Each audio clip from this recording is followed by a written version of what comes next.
Pak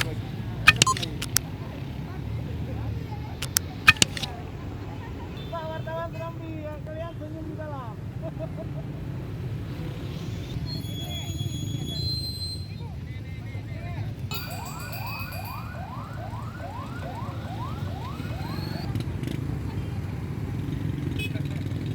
Syedulun mahasiswa keperawatan dan kebidanan Aceh Utara Poltekkes Aceh menggelar aksi bagi-bagi masker.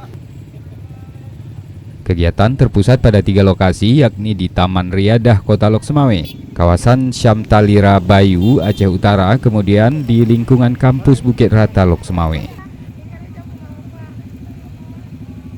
Kegiatan ini Syedulun menyasar masyarakat umum dan menjadi upaya pihak kampus dalam mendukung gerakan mengenakan masker menghadapi pandemi COVID-19. Agar masyarakat patuh terhadap klaster, jangan terjadi klaster-klaster COVID yang baru.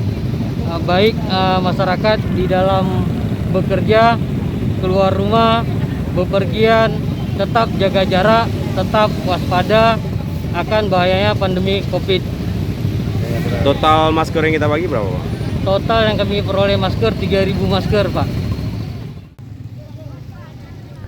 Dari Lok Semawe, Saiful Bahri, Serambi On TV.